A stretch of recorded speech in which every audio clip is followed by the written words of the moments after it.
Information Directorate at Service Canada. I'm the manager and senior economist there. I have a team of analysts and economists, and their job is to collect labor market information for the 11 economic regions we have divided this province into. So that's what we basically do, and that information is in turn fed up into the Working in Canada site, which I don't know how many of you are familiar, but it's part of my presentation today. So, I guess let's get started. So the outline is fairly simple. We're looking at the demographic overview, labor force statistics, labor trends, looking ahead, future jobs, and then, as I said, the Working in Canada site. So starting with Ontario's population and the features of the province, Ontario is a large and diverse province, and as the figures on the page illustrate,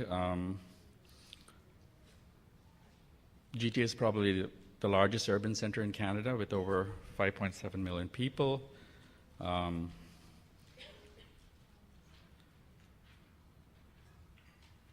And according to Citizenship and Immigration, over half of the immigrants in Ontario were from Asia and Pacific. So let me just run through a few statistics about that. In 2006, foreign-born population accounted for about 45.7% of the total population in Toronto, which is around 2%, increase from 2001. It's still the highest share among what we call the census metropolitan areas, or CMAs, in Canada. This trend has continued in 2010, with more than one-third of Canadian immigrants residing in Toronto. The 2006 census, there were over half a million immigrants who came to Ontario, and as a share of the population, this has been the highest for Canada as a whole, I mean, in terms of immigration to Ontario. In 2010, all immigrants to Canada, which is 42.1%, resided in Ontario, out of which 78% of these settled in Toronto.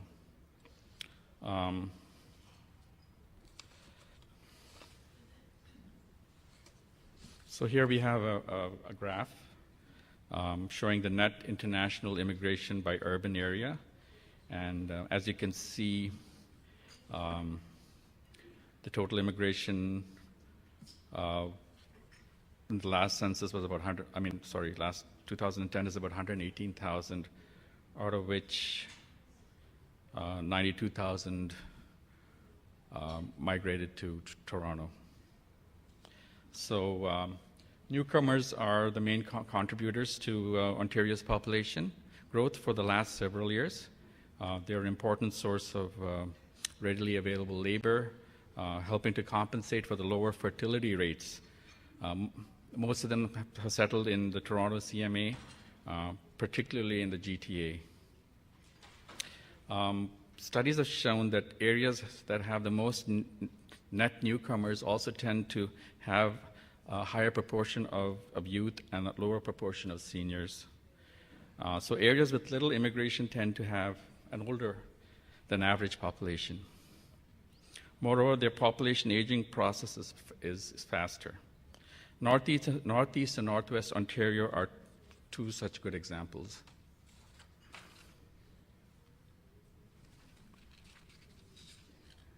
So looking at employment and the recent recession, as you can see, the recession in Canada, it's hard to believe, but was not as bad as in the US, and not even as bad as the two previous recessions in the 1980s and 1990s, where the percentage decline, which is basically peak to trough, which you can see in the graph, of employment were higher than most recent recessions. So if you see, if you look at the graph, the decline was far lower than the other recessions. During the most recent recession, Canada lost close to 240,000 jobs, with almost 60% of those being in Ontario. The unemployment rate was lower at the beginning of the recession and has stabilized more quickly and at a lower level compared to double-digit rates in the 1980s and 1990s.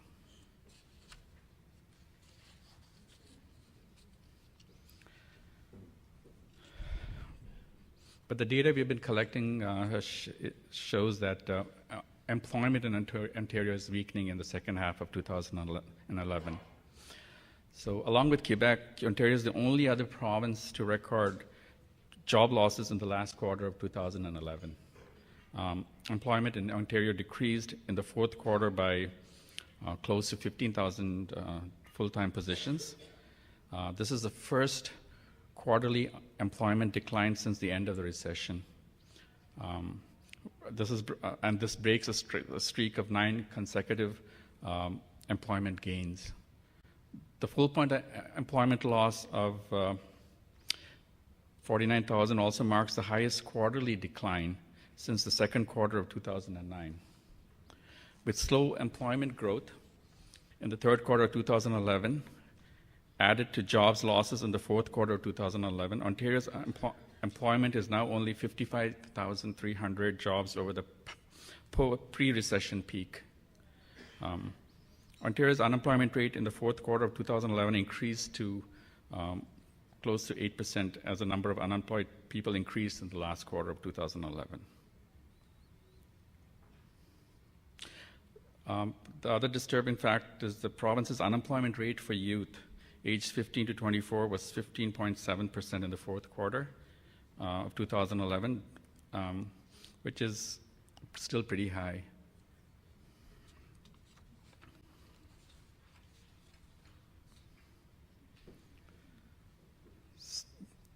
So the manufacturing structure is still, as we call it, restructuring. Almost half of all of Ontario's job losses during the last recession were in the manufacturing sector. Although manufacturing employment did not rebound since the second half of 2010, the sector will continue to face challenges. So as you can see in the graph, I guess the most losses are in manufacturing. And other industries such as goods producing sector have either gained jobs in the past 2 years or have seen their the employment level remained relatively unchanged. So the strongest sector has been the construction sector. It has seen some strong employment gains. This has been fueled largely by government stimulus measures such as the action plan, the Canadian Action Plan. Most of the jobs created since the last recession, as you can see in the graph, are in the service-producing sector, and they are largely in areas such as healthcare and industries of that kind, public administration, and other support services.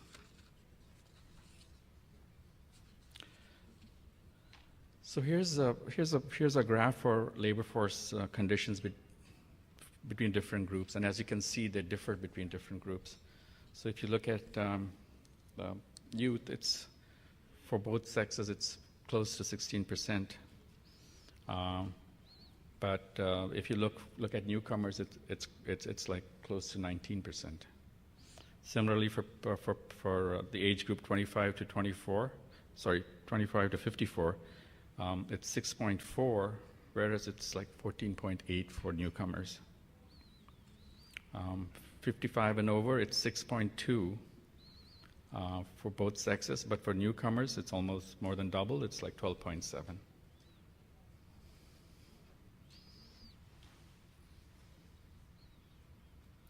And when you look at these figures, what we see is that men had higher unemployment rates than women for age groups between below 35 years.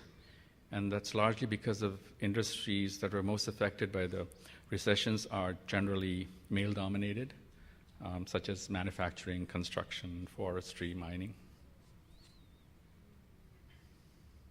People aged 55 and over have the lowest unemployment rates due to the combination of, I guess, greater experience, more contacts, and in many cases,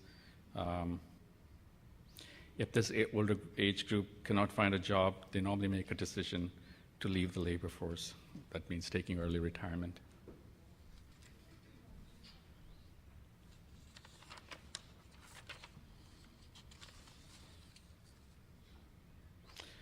So if you look at this graph here, what we've noticed is that during the last recession, it's taken longer for recent immigrants to recover.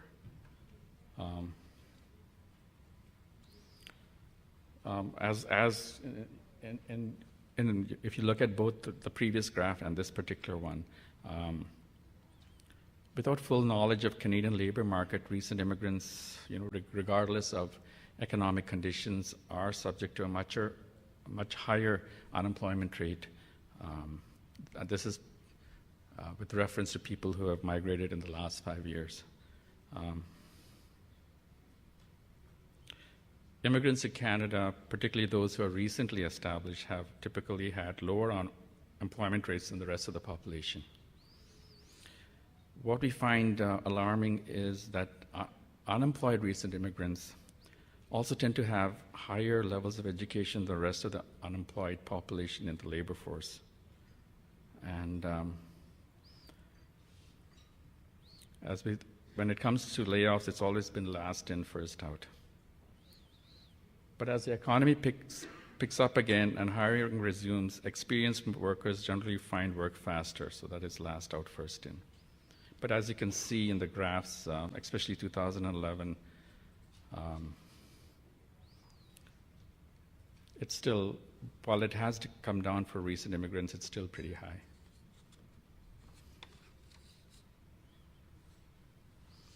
So what are the current demographic trends? And on why immigration? As we all know, our domestic supply of workers will not meet future demands. And all net labor force growth will come from immigration within the next 10 years. Immigrants coming to Canada are better educated now than the ones who came in the 80s and before that time. And the increased educational attainment is what is needed in the Canadian labor market to keep it moving forward. There was a time when 65 years was the normal age at which Canadians retired, but that has begun to change in the mid-1980s. The median age dropped for about a decade before finally leveling off. In this century, the median retirement age has ranged from 60.6 to 61.9 years.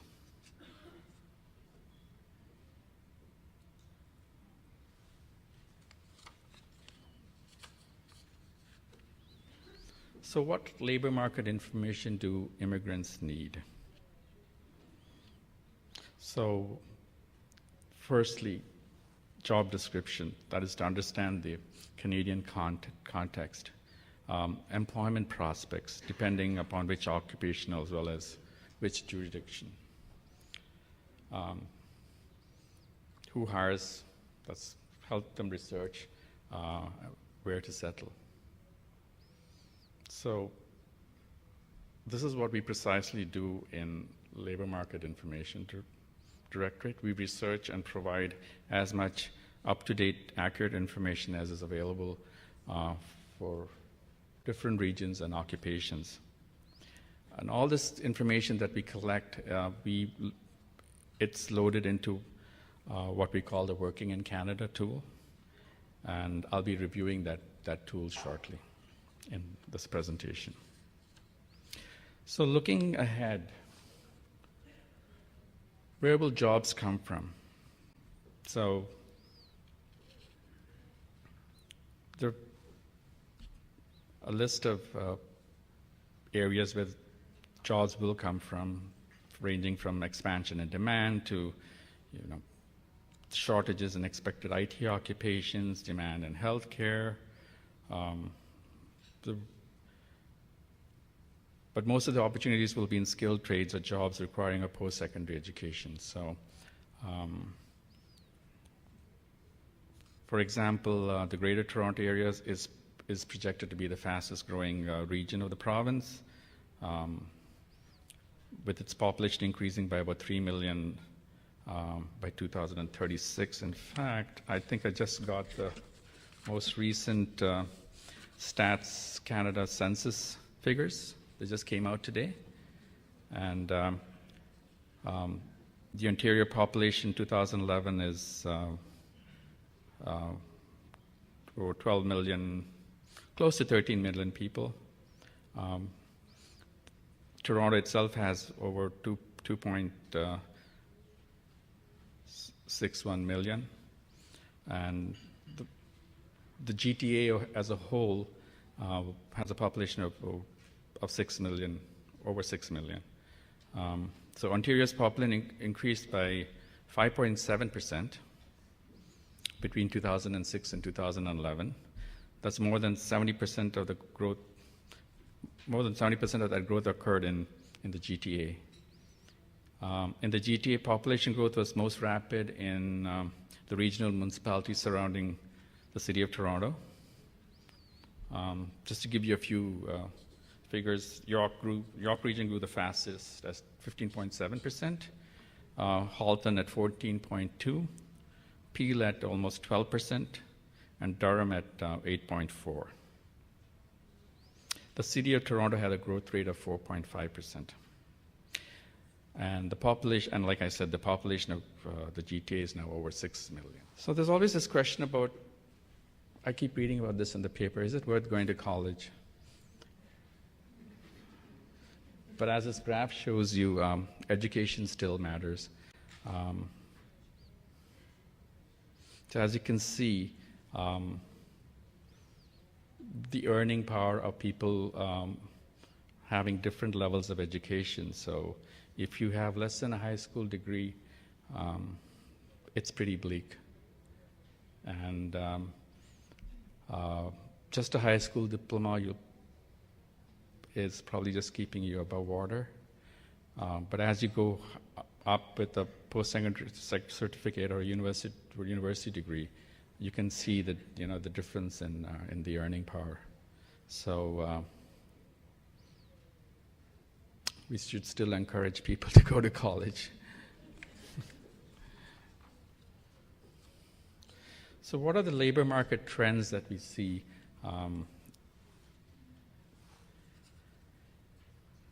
One is that entry qualifications have risen. So, like I was saying, it's really important people are educated, are well educated, go to college. Jobs are becoming increasingly specialized and will require higher levels of education. Part-time and temporary work is becoming increasingly common. Growth of small and medium-sized businesses is increasing. People now tend to change jobs more often and are likely to have multiple careers. The earning gap between people with post-secondary education compared to those with high school is growing. For example, college graduates in Ontario earned an average of 25% more than high school graduates. And this is up by 12% from 1990. And university graduates in Ontario earned an average of 50% more than high school graduates. And this is up by 30% since 1990. So I guess the era of one job, one career is pretty much over. So what's important, I guess, is flexibility and mobility.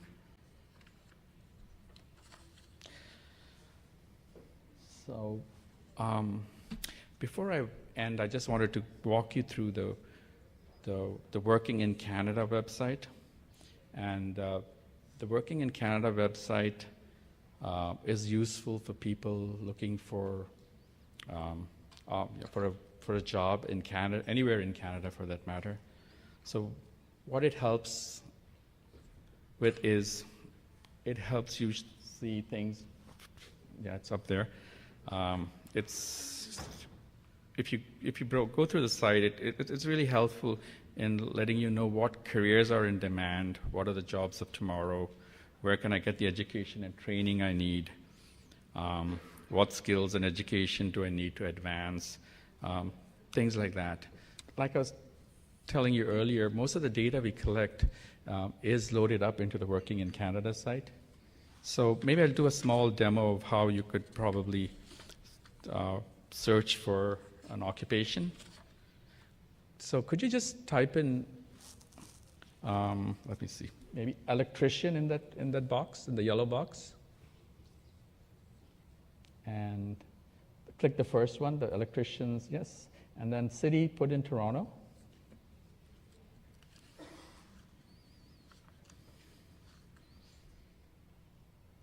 And go search.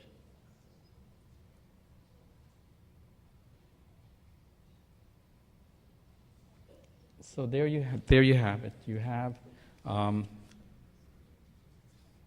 number of jobs. So there's a posting from, and then jobs in surrounding Ontario.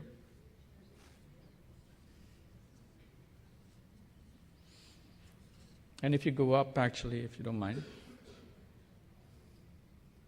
you can actually, it's just, yeah, and you can just click on any of those buttons. There may be education and training. I think there's a box. Yeah.